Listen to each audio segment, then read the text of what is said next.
sorry, purpose of studying periodic classification, purpose of studying periodic classification is to understand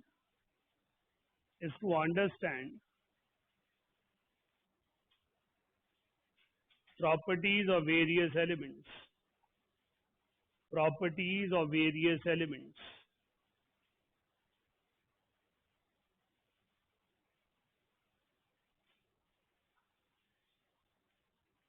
It is difficult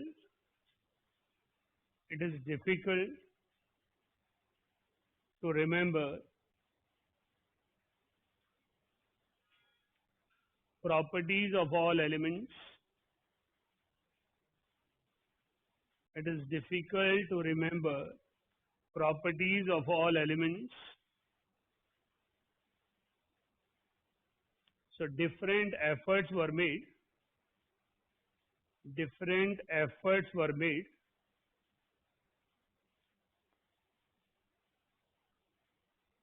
in order to classify them,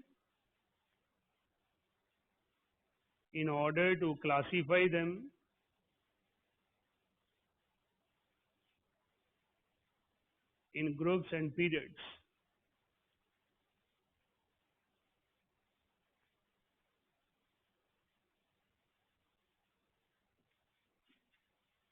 Before modern periodic table,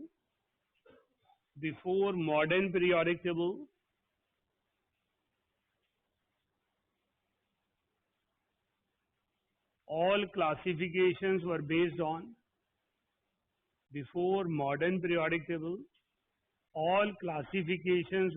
on atomic mass. Right? तो हमें general understanding लेनी है कि periodic properties basically क्या हैं, periodic properties का base क्या है. पीरियोडिक प्रॉपर्टीज वर्ड का मीनिंग है वो प्रॉपर्टीज जो एक डेफिनेट इंटरवल के बाद रिपीटिशन शो करें. तो पीरियोडिक प्रॉपर्टी चैप्टर में हमारा पर्पस है पीरियोडिक अरेंजमेंट को स्टडी करना इन ग्रुप्स एंड पीरियड्स, ताकि हम उनकी प्रॉपर्टीज को समझ पाएं, उनके लिए एक बेटर अंडरस्टैंडिंग डेवलप कर पाए. मॉडर्न पीरियोडिक टेबल जिसे हम सभी जानते हैं, long form of periodic table, उससे पहले सर्टेन एफर्ट्स किए गए जिसके बाद मॉडर्न पीरियोडिक टेबल सामने आया. तो जितने भी एफर्ट्स थे उनमें सब में कॉमन प्रॉपर्टी क्या थी, एटॉमिक मास, और वही उन सब की लिमिटेशन थी, क्योंकि properties depends upon atomic number, they do not depend upon mass number. इसीलिए उन पर्टिकुलर सभी अरेंजमेंट्स में लिमिटेशन थी, स्पेस था कि हमें मॉडर्न पीरियोडिक टेबल डेवलप करना पड़ा. क्लियर है? तो सबसे पहले लिखते हैं डॉबरिनर ट्राइड्स. मॉडर्न से पहले सारे आप लोग बताएंगे पहले और मैं फिर बताऊंगा, और मॉडर्न में स्टार्ट करूंगा. डॉबरिनर ट्राइड्स.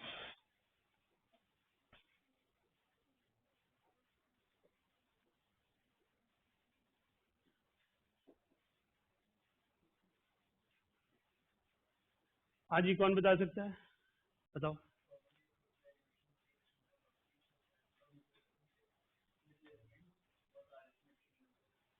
Right, very good. देखिए, he had arranged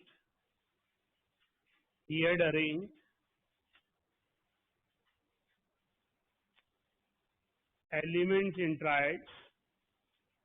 He had arranged elements in triads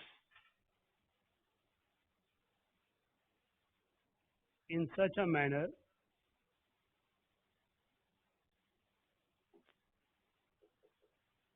that mass number of the second element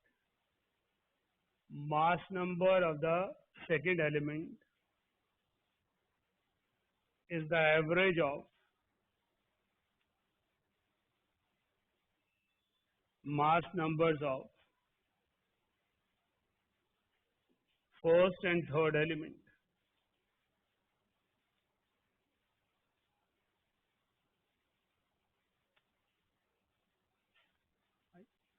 तो बेटा डॉबरिनर ट्रायड जरूरी नहीं है कि एग्जाम में उन्हीं पर आए जो डॉबरिनर ने बनाए, नॉट एट ऑल। आज हम जब कंपटीशन में क्वेश्चन बनाते हैं तो हम सिर्फ ट्रायड की थ्योरी लगाते हैं। ट्रायड की थ्योरी क्या कहती है?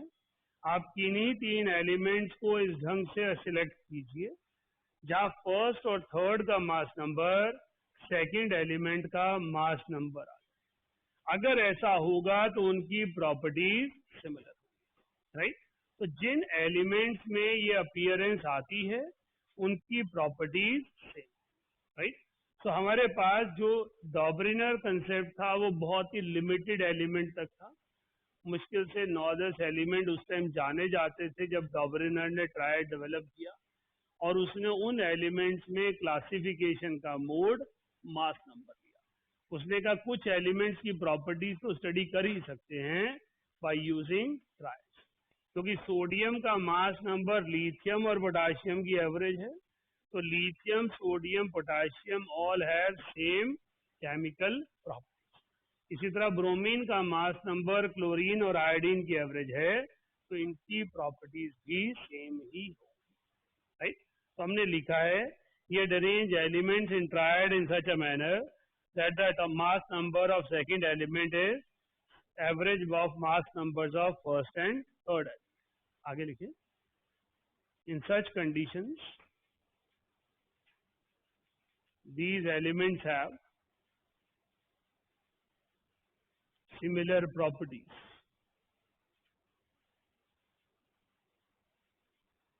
These elements have similar properties. Note कीजिए दोनों।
बेटा डॉबरिनर के बाद आया टेलुरिक हेलिक्स।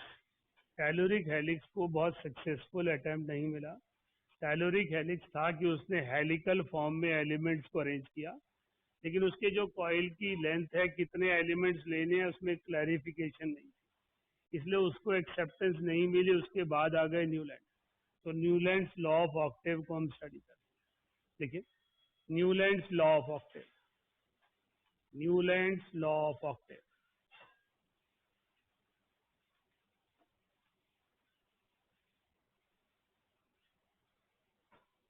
हाँ जी, कौन बता रहा है? हाँ जब भी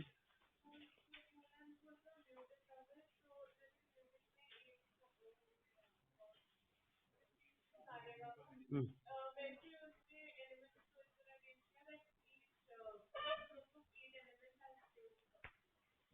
लिखिए, तो लिख लो। when elements are arranged when elements are arranged in the increasing order of mass number, when elements are arranged in the increasing order of mass number,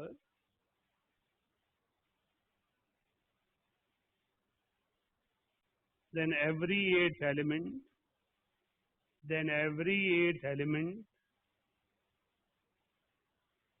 shows similarities in properties, show similarity in properties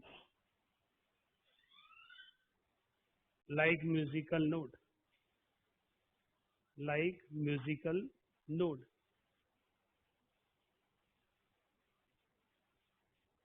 तो Newland ने क्या बोला?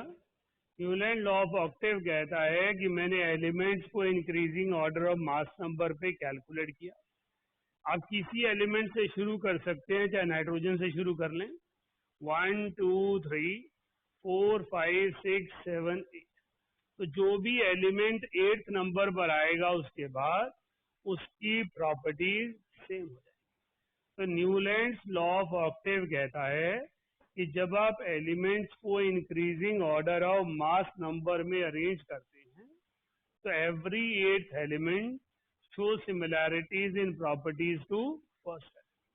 तो lithium से start करेंगे तो उसके नीचे सोडियम आएगा, सोडियम से स्टार्ट करेंगे तो उसके नीचे पोटाशियम आएगा, लेकिन वो बहुत ही थोड़े से एलिमेंट्स को अरेंज कर पाए। लिखिए आगे। Discovery of noble gases, discovery of noble gases was death blow to this model, was death blow to this arrangement. Discovery of noble gases was death blow to this arrangement. तो Newland law of Octave उसके बाद modification की जरूरत पड़ी क्योंकि वो valid ही नहीं रहा, नोबल गैसेस ने अपने लिए जगह बना। नोट कीजिए।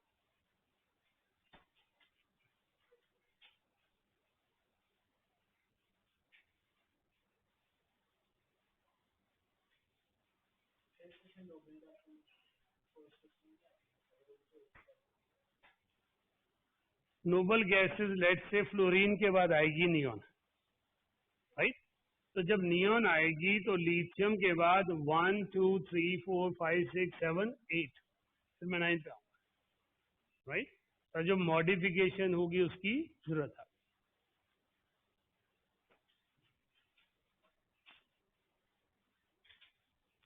न्यूलैंड के बाद कौन आए? मेंडलीव।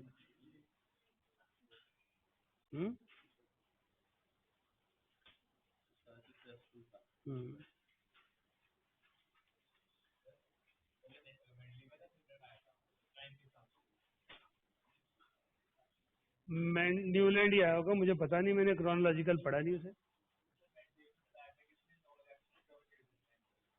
हाँ जी, मतलब नहीं, वो तो इसके डेथ ब्लो का ना तो यही है कि न्यूलैंड के बाद जब नोबल गैसेस आ गई तो इसको मॉडिफाई करना पड़ा, इसकी एक्सेप्टेंस ही खत्म हो गई। डेफिनेट। हाँ जी, नहीं नहीं नहीं, नोबल गैसेस तो मेंडलीव पीरियोडिक टेबल का हिस्सा है। मेंडलीव पीरियोडिक टेबल में हम नोबल गैसेस को लिखते हैं। लिखिए, ये तो वैसे ही मैं गिन रहा था तो गिनते गिनते कर दिया होगा, सिमिलैरिटीज दिखाने के लिए। देखिए, Mendeleev's periodic table, Mendeleev's periodic table, MENDLEEV,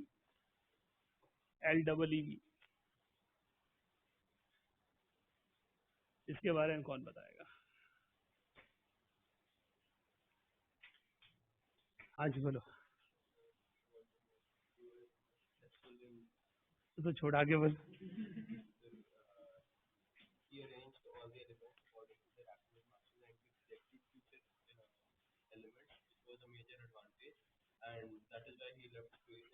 arrangement का बेस क्या था? वो एक minute, hydrides and oxides, very important. उसने हाइड्राइड और ऑक्साइड स्टडी किए और उसके हिसाब से एलिमेंट्स को अरेंज किया। उसने क्या कहा ग्रुप्स और पीरियड्स के बारे में, और कितने ग्रुप और पीरियड थे?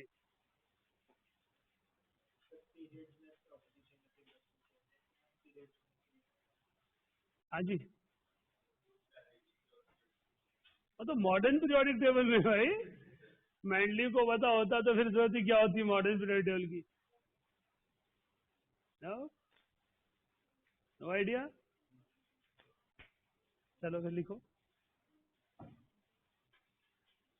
He had arranged elements. He had arranged elements in 9 groups and 6 periods. He had arranged elements in 9 groups and 6 periods.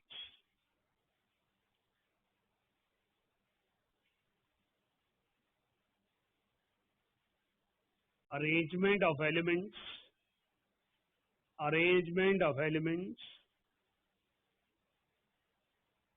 was based on Mendeleev's periodic law.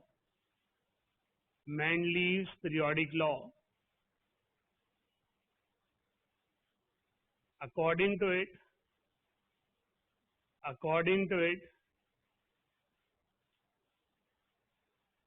chemical and physical properties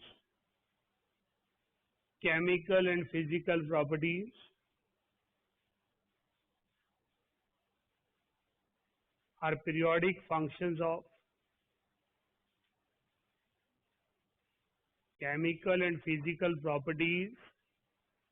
periodic functions of mass number.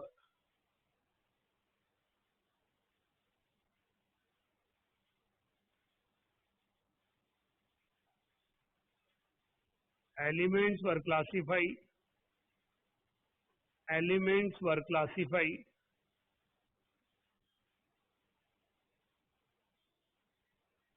on the basis of their reaction with hydrogen and oxygen.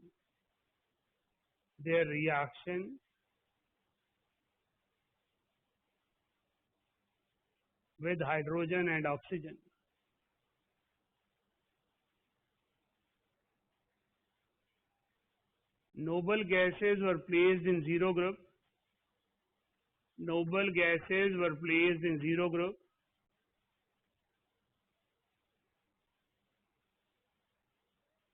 As they do not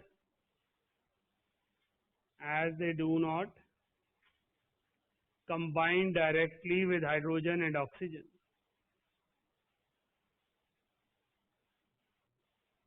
As they do not react or combine directly with hydrogen and oxygen. Right?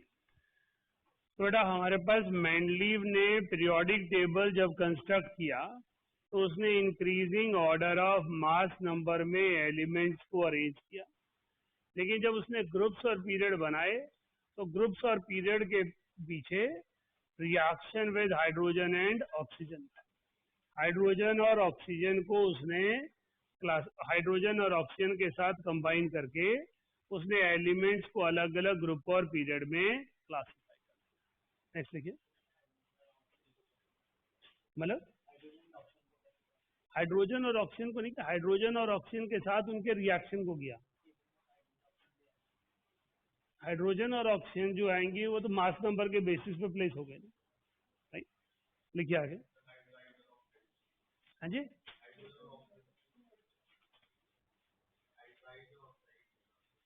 Hydrogen के reaction के बाद जो compound बनेंगे वो hydride, उसको इसलिए लिया क्योंकि कॉमनली एग्जिस्टिंग एलिमेंट्स ही वो थे। जितनी भी केमिस्ट्री की ग्रोथ है, जितने भी एक्सपेरिमेंट बेस्ड हिस्टोरिकल चैप्टर है, उनमें सब में आपके तीन ही का एलिमेंट मिलेंगे, हाइड्राइड, ऑक्साइड और chloride. Every element has tendency to form compounds with these three, right?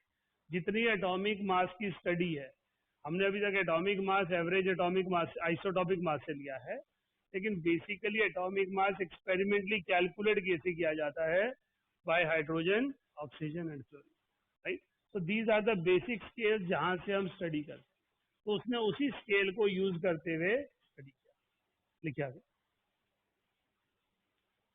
Accept eighth group,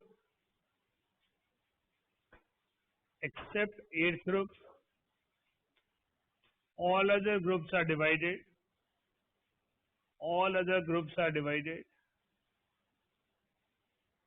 in subgroups.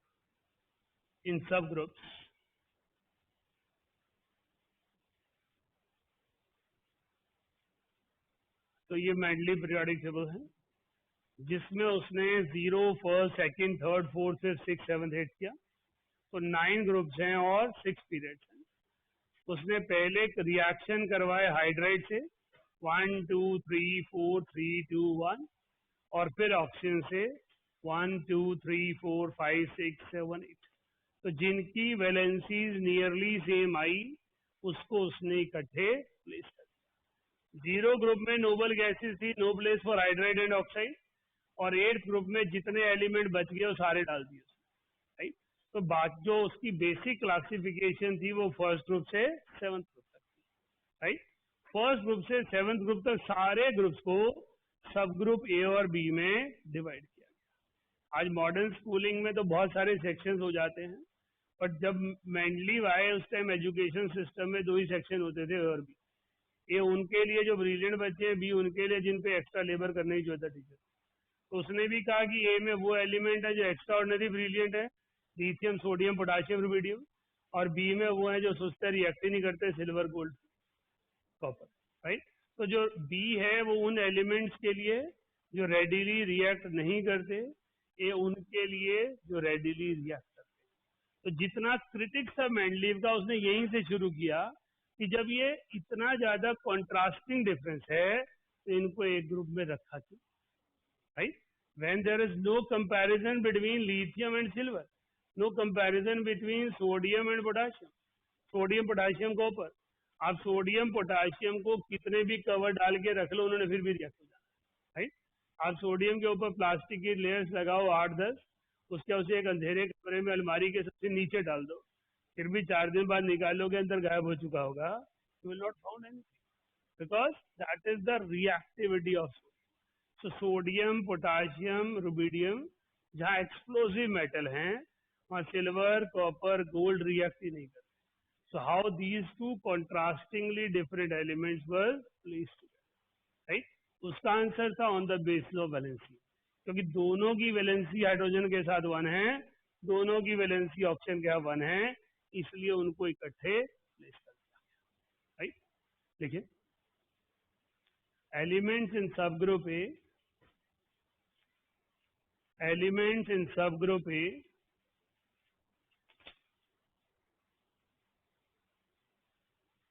were regarded as representative elements, were regarded as representative elements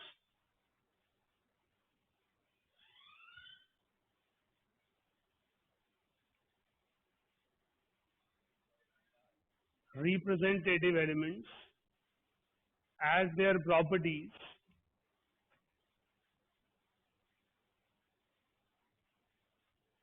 are more significant, as their properties are more significant than elements of subgroup B.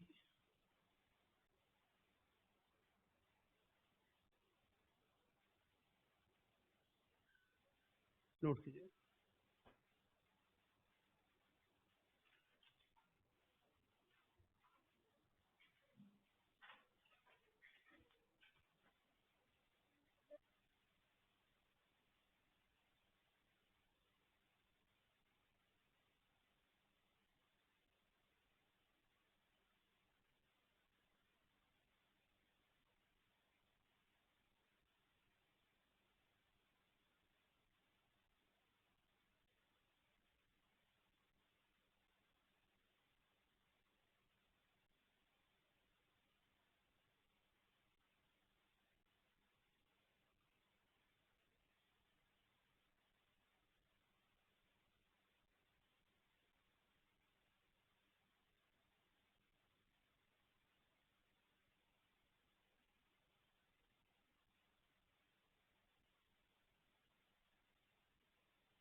कुछ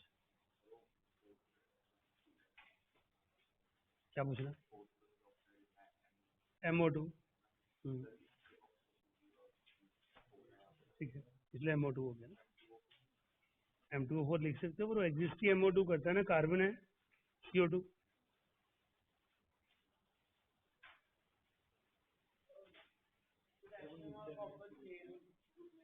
है जी, मैंडीव को पता होगा, मुझे क्या था, उसने arrange किए।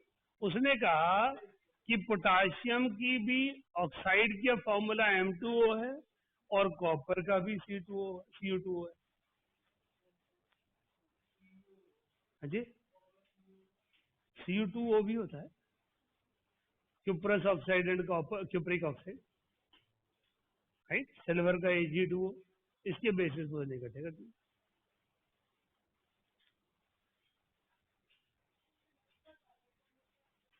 सिल्वर का एटॉमिक नंबर 47 है।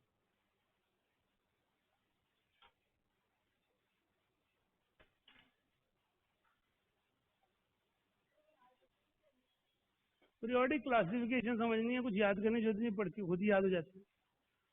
मतलब आपको स्पेशली याद नहीं करने हैं, आपको सिर्फ मेरी असाइनमेंट्स रेगुलरली करनी है बस। वो अपने आप ही सिस्टम का हिस्सा हो जाएंगे कि आपको पता ही नहीं चलेगा कब कितने याद हो गए, राइट।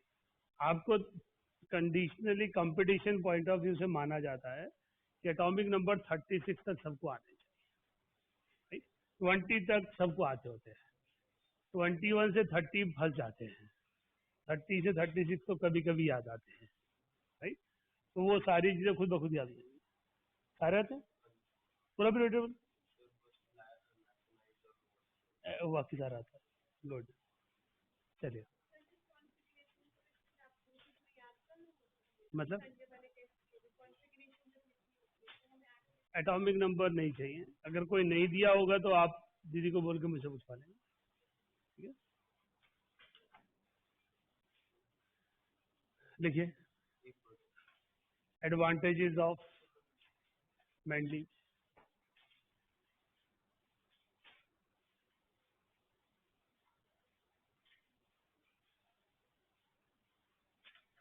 क्या सबसे खास बात थी मेंडलीव की?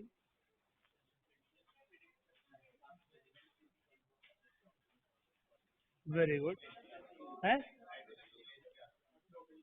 हाइड्रोजन को प्लेस किया था, हाइड्रोजन को कहाँ प्लेस किया उसने? तो एक मिनट है, उसकी बात सुनने दो। हाँ, क्या हो रहा है? नहीं बताया। हाइड्रोजन जो है वो हर पीरियोडिक टेबल का ड्रॉबैक है।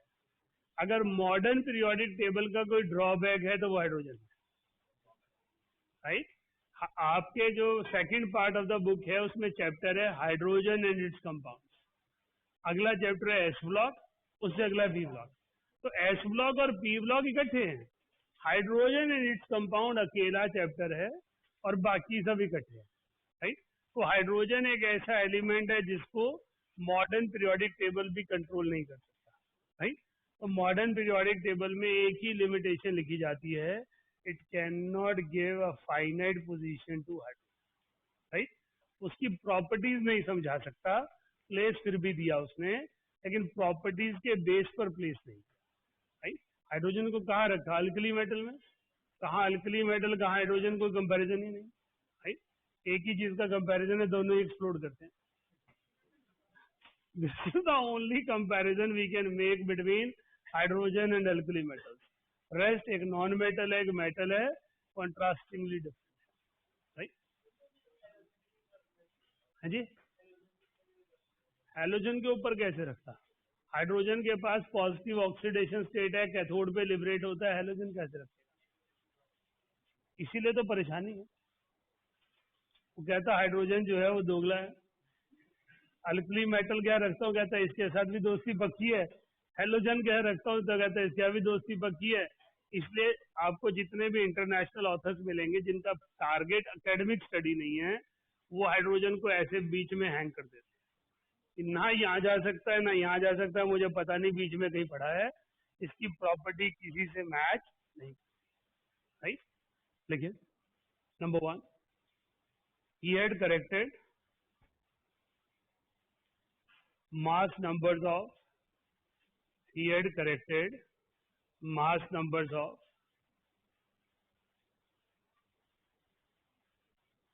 beryllium and gold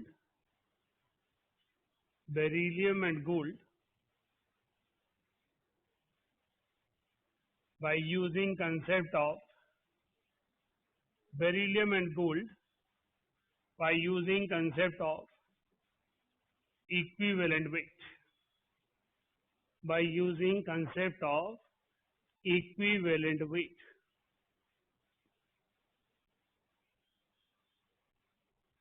ये कैसे किया वो आपको मोल कंसेप्ट में सिखाएंगे, जब इक्विवेलेंट वेट सिखाएंगे, राइट।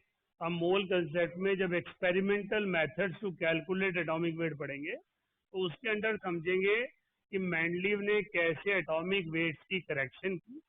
पहले उसने प्रॉपर्टी स्टडी की। हाइड्राइड और ऑक्साइड का फॉर्मूला वो नहीं आया जो मास नंबर उस टाइम जाना जाता था। बेरिलियम का मास नंबर मैंडलीव के आने से पहले 13.5 था, अभी हम उसे 9 जानते हैं। तो बेरिलियम के मास नंबर में चेंज किसने किया? मैंडलीव। तो मैंडलीव ने गोल्ड के मास नंबर को करेक्ट करके 197 किया और बेरिलियम के मास नंबर को करेक्ट करके 9 किया। तो कैसे किया उसने? Concept of equivalent weight use किया। सेकंड लिखिए,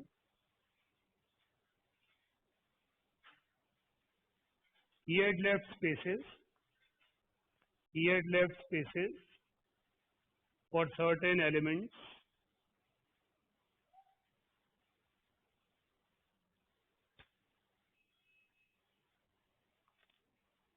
by predicting their properties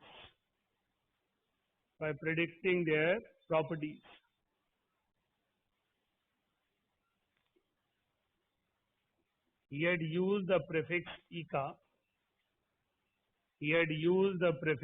eka for such elements।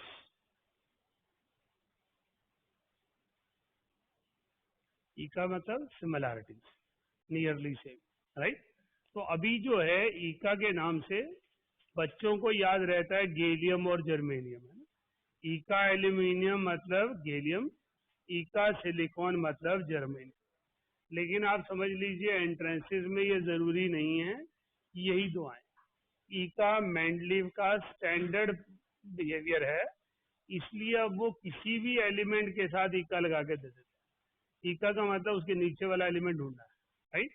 मतलब अगर मेरे को दिया है ईका टिन, तो इसका मतलब मैंने वो एलिमेंट देखना है जो टिन के नीचे प्लेस है, दैट इज लेड। तो लेड का नाम हो जाएगा ईका टिन, राइट। तो ईका जिसके आगे प्रीफिक्स लगाया है उसका नेक्स्ट एलिमेंट उसके ग्रुप में चेक करना है, राइट। तो मैंडलीव ने कुछ प्रॉपर्टीज प्रेडिक्ट की on the basis of his understanding of periodic classification. Mendeleev जो थे वो इंटरनेशनल केमिकल सोसाइटी के हेड थे। उन्होंने जब पीरियोडिक क्लासिफिकेशन डेवलप, तो पीरियोडिक क्लासिफिकेशन में उन्होंने ये सारी चीजें एक्सप्लोर की, जिसकी वजह से उन्हें सबसे ज्यादा क्रेडिट जाता है, राइट। मॉडर्न पीरियोडिक टेबल एक तरह से मैंडलीव पीरियोडिक टेबल की ही एक्सटेंशन है। मैंडलीव पीरियोडिक टेबल को लिमिटेशन खत्म करके मॉडर्न पीरियोडिक टेबल की फॉर्म में डेवलप किया। और इतना सक्सेसफुल एफर्ट पहली बार मैंडलीव ने किया। सिर्फ मॉजले ने और बोहर ने उसके अंदर वर्ड चेंज किया, मास नंबर की जगह एटॉमिक नंबर। उसकी वजह से जो अपीयरेंस आई उसे मॉडर्न पीरियोडिक टेबल आ गया। लिखिए आगे, limitation.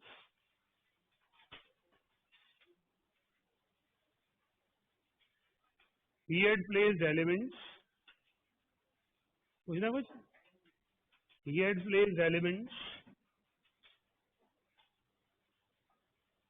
in the increasing order of mass number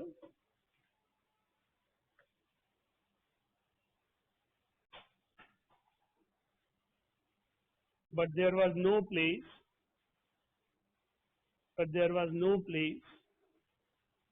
for isotopes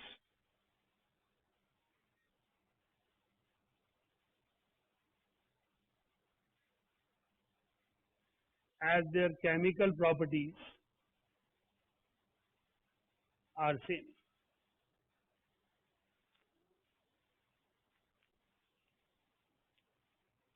Right?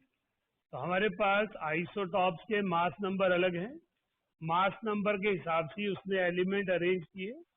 अगर मास नंबर के बेस पर वो एलिमेंट अरेंज कर रहा है तो आइसोटॉप्स को अलग पोजीशन मिलनी चाहिए। तो उससे पूछा जाता था कि आइसोटॉप को क्यों प्लेस नहीं कर रहे हो, उसका जवाब है कि केमिकल प्रॉपर्टीज सेम है, लेकिन उससे पूछा जाता है मास नंबर डिफरेंट है। यू आर अरेंजिंग एटम्स और elements in the increasing order of mass number, so they must be placed separately. So isotopes cannot be placed in periodic table, that is known to us also. But Mendeleev की हम limitation मानते हैं क्योंकि उसने mass number के basis पर elements को arrange किया। नेक्स्ट देखिए,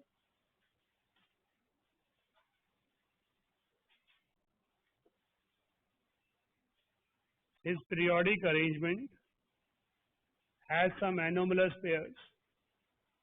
His periodic arrangement has some anomalous pairs, which means anomalous pairs, ANOMALOUS. His periodic arrangement has some anomalous pairs. लिखा है ना तो, which means mass number of first element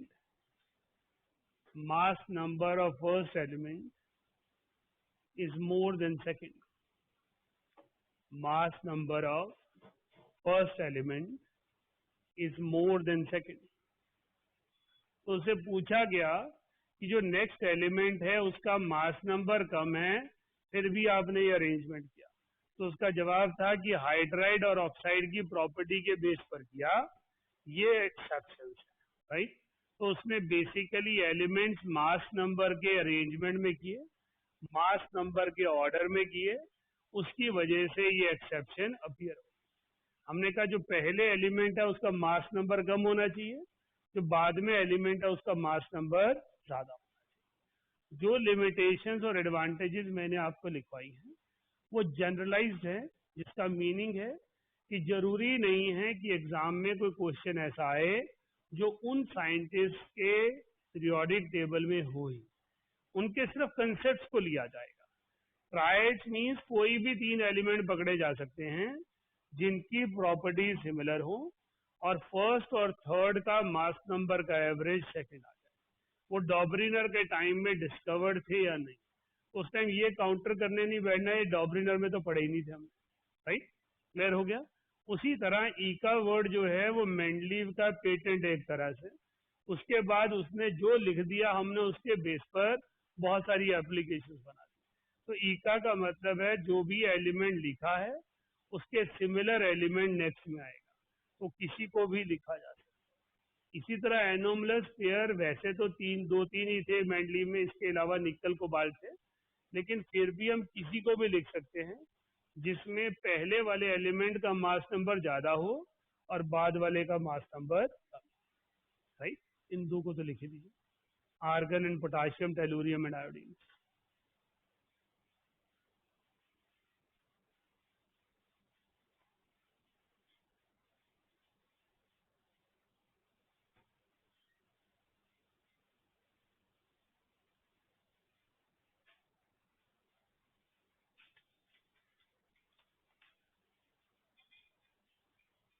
next लिखिए,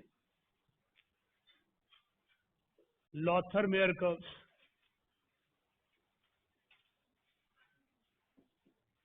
Lothar Meyer curves, हाँ जी, curves, graphs.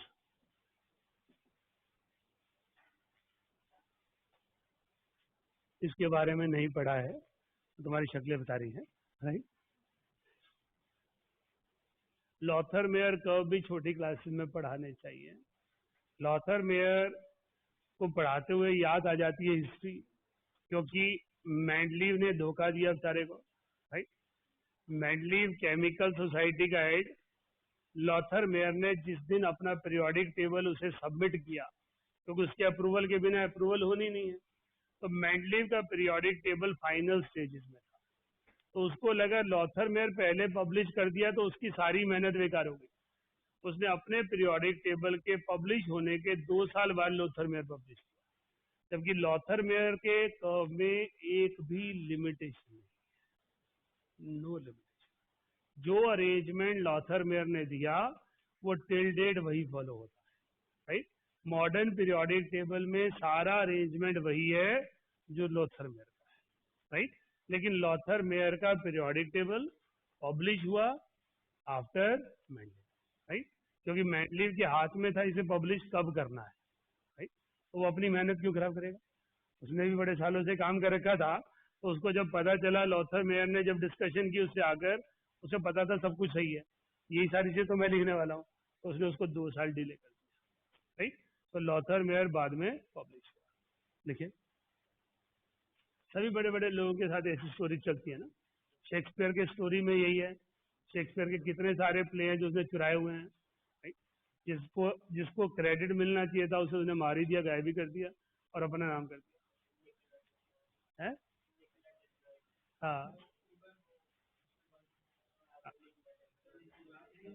इसीलिए story चलती है ना कि 11th 12th में अच्छा पढ़ लिया करो, नहीं तो तुम्हारा क्रेडिट भी कोई और मार लेगा। अच्छे कॉलेज में नहीं पहुंचे पहुंचे तो आपकी थियरी कहीं अप्रूव ही नहीं होगी, राइट। पेटेंट के लिए जब रायत बारह का स्टूडेंट कोई फाइल करता है, चित्कारा का करता है और आईआईटी का करता है, तो किसको पेटेंट पहले मिलेगा? आईआईटी वाले को। इन दोनों को ही नहीं पूछेगा, चाहे इन्होंने वही सेम थियरी दी हो और अपने आप इंडिपेंडेंटली दी हो, बिकॉज आईआईटी ब्रांड है, राइट। उसके अप्रूवल के बिना जाना ही नहीं।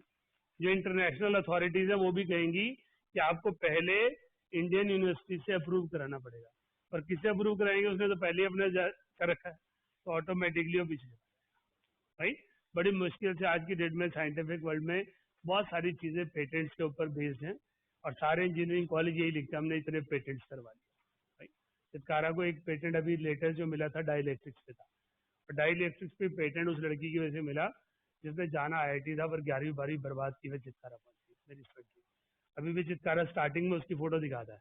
डाइलेक्ट्रिक्स को उसने रिसर्च की, ब्लाइंड लोगों के लिए ग्लव्स और शू बनाए जो 10 मीटर के डिस्टेंस से किसी भी डेंजर को भाग लेते हैं, तो जो पहनने और डाइलेक्ट्रिक्स बता देंगे उसे कि कहाँ पर डेंजर है, राइट। तो वो पहला पेटेंट चित्कारा को मिला आंचल की वजह से, आंचल गुप्ता। तो शी वाज लाइक दैट। वो बाद में जब फिलिप्स पहुंची तो मेरे को फोन आया, सर आज पता चला मैं आईआईटी की क्या मिस कर दिया, क्योंकि 25 बच्चे वहाँ सिलेक्ट हुए, 24 आईआईटी से, वो अकेली चित्कारा से। तो कहती मेरे को जो पता है अपनी दम पे पता, उनको जो पता बहुत कुछ पता है। तो वहां पे जाके अच्छा बच्चा कहीं ना कहीं स्पेस तो बना ही लेता है, और 11th 12th में मेहनत नहीं की तो बाद में कॉलेज तो रूलेगा। ऐसा नहीं है कि चित्कारा कोई बुरा है, इंजीनियरिंग कॉलेजेस का जेस्टेशन पीरियड होता है, प्राइवेट कंपनी को फंडिंग नहीं मिलती, गवर्नमेंट फंडिंग ऊपर से आती है, भाई। तो बेचारों के पास उतना फंड अपनी जेब से ही लगाना है, ज्यादा फीस लेंगे तो लोग बोलेंगे चोर है, राइट, और कम फीस लेंगे तो प्रोजेक्ट कैसे बनाएं। तो दोनों चीजों का कॉम्बिनेशन प्राइवेट कॉलेज में फंस जाता है, right? तो इट इज इम्पोर्टेंट कि आप एक अच्छे कॉलेज की तैयारी करें। कॉलेज तो सिर्फ वही पहुंचेगा जो 11th 12th में अच्छा पढ़ेगा, right? जो मर्जी कर लो, उस जितनी मर्जी कोशिश कर लो, आप सभी जानते हो कई बार आप अच्छी तैयारी भी करके आते हो, जब मैं टेस्ट लेता हूँ उसमें नंबर कम हो जाते हैं, घर पे तो बहुत कुछ पढ़ा था हमने। तो हमारे टेस्ट का तो प्रेशर ही नहीं है, अभी तो एक चैप्टर है मुश्किल से, चैप्टर भी आज खत्म हुआ है, दूसरा शुरू किया है, ठीक। तो आप सोचिए वहां पर 90 चैप्टर इकट्ठे आने हैं, फिजिक्स केमिस्ट्री मैथ्स मिला के, और पता होगा प्रेशर जो है वो जेई मेंस का, जेई एडवांस का है, तो क्वेश्चन में कितनी कंफ्यूजन हो, right. So it is a journey, please work very very hard, ताकि लोथर मेयर की तरह सर्व ना, डिस्टर्ब ना होना पड़े, राइट। आप लोथर मेयर ना हो, मेंडलीव हो, ताकि आपको पता अथॉरिटी मेरे पास है, राइट। और मेंडली वाले काम ना करना, जिसको अच्छा क्रेडिट देना होगा दे देना। लिखो।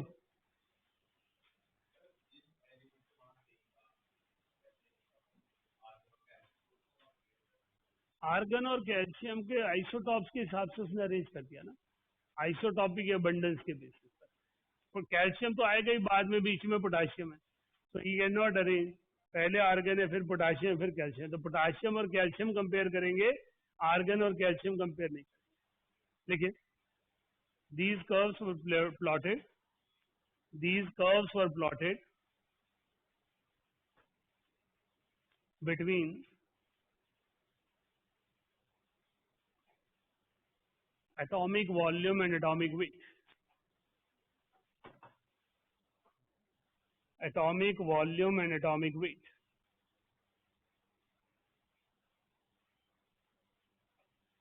Elements which were placed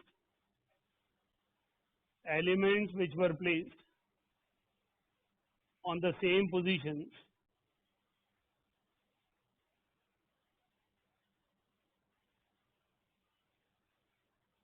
have similarities in properties.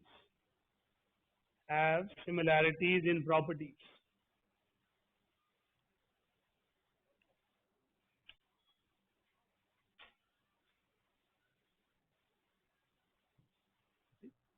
तो हमारे पास लॉथर मेयर ने atomic volume versus atomic wait के ग्राफ प्लॉट किए और उसने कहा कि जो एलिमेंट अलग अलग कर्व्स में सेम पोजीशन पर हैं उनकी प्रॉपर्टीज सिमिलर हो।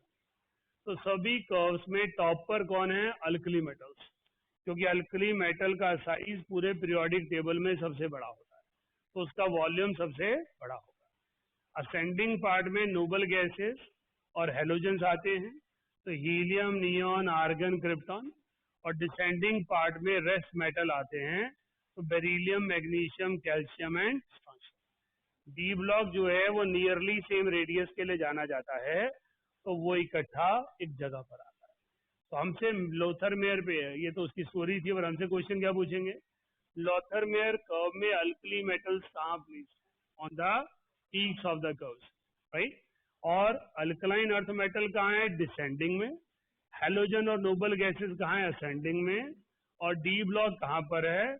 इन the bottom where the radii is nearly same, where the volume is nearly, right? तो ट्रांजिशन मेटल्स और D block element similar radius वाले एलिमेंट्स होते हैं,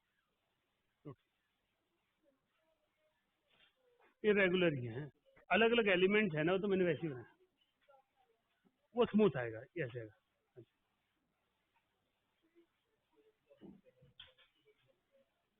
हाँ जी,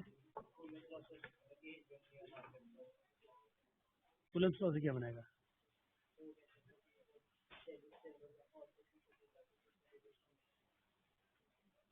कूलम्ब्स लॉ, कूलम्ब्स लॉ में क्या पढ़ा है?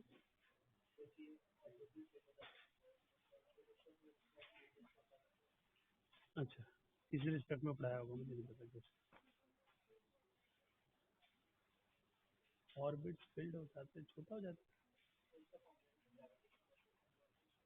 वो तो इलेक्ट्रोस्टैटिक फोर्स है Coulomb law, Q1 Q2 upon R square, Q1 Q2 upon R square जो पढ़ाया वो कूलम्ब्स लॉ ही तो है। Electrostatic force is equals to Q1 Q2 upon R square, वो कूलम्ब्स लॉ ही तो है। और कूलम्ब्स लॉ का वहाँ क्या रिलेशन है, ये नहीं समझ पा रहा हूँ, कौन सी बुक में था, किसने ऐसे एक्सप्लेन किया होगा।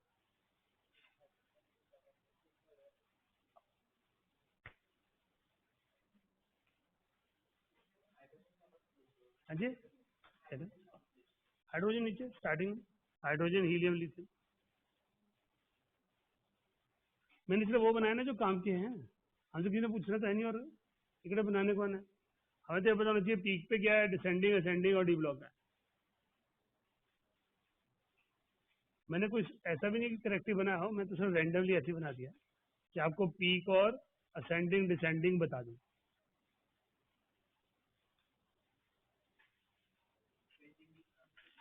असेंडिंग में जो है वो नोबल गैसेस और हेलोजेंस होंगे, डिसेंडिंग में अल्कलाइन अर्थ मेटल्स होंगे, पीक्स पर अल्कली मेटल्स।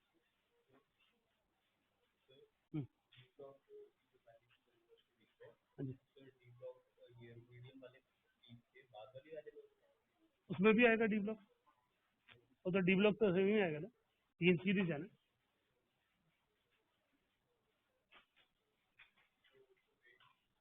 है कौन सी वाली? अच्छा अच्छा अच्छा,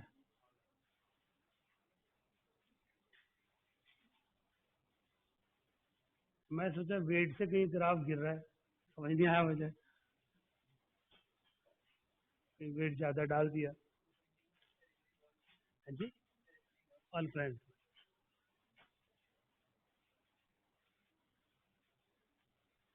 लॉथरमेयर की सक्सेस का बड़ा रीजन क्या था?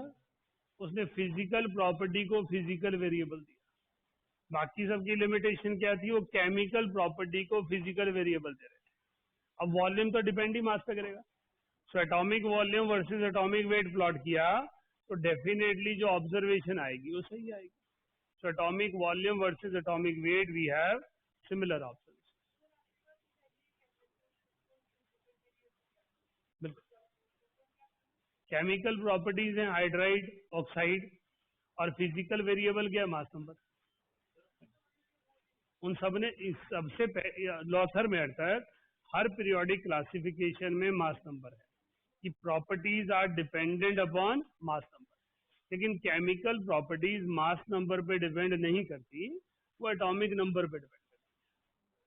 हाँ जी, क्या पूछ रहे हैं? अल्कलाइन अर्थ मेटल, टॉप पर अल्कली मेटल्स, असेंडिंग में हेलोजन और नोबल गैसेस। आप कुछ पूछ रहे हैं? Alkali metals on the top, alkaline earth metals on descending, halogens and noble gases on ascending. लिखिए आगे, मॉडर्न पीरियोडिक टेबल।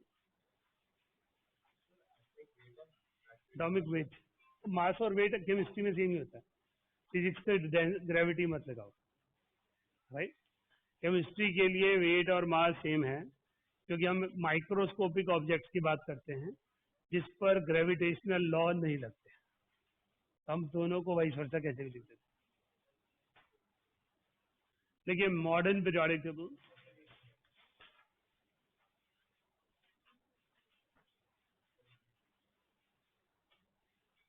तो बाद में नोट कर लेना। It is also known as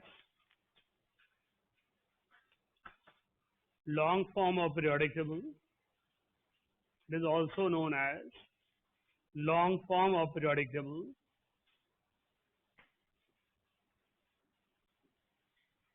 It is based on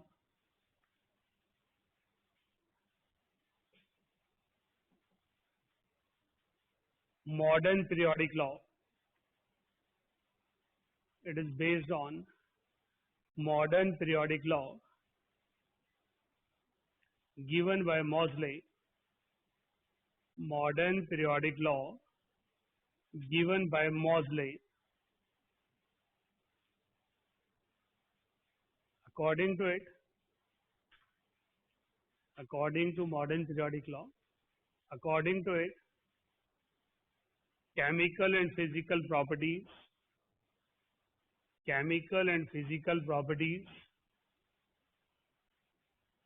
are periodic functions of chemical and physical properties are periodic functions of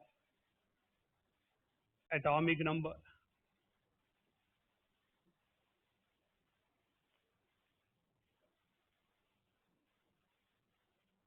Moseley had studied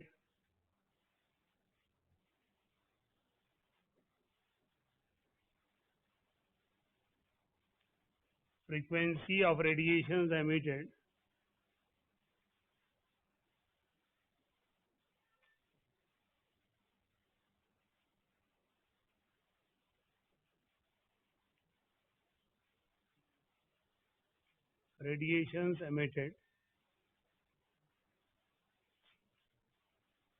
when high energy beam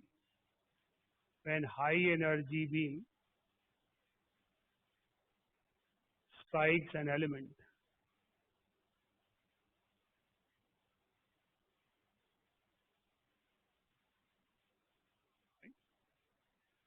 बेटा इसे Compton effect के नाम से जाना जाता है, अभी हम पढ़ते नहीं है, जरूरत नहीं है।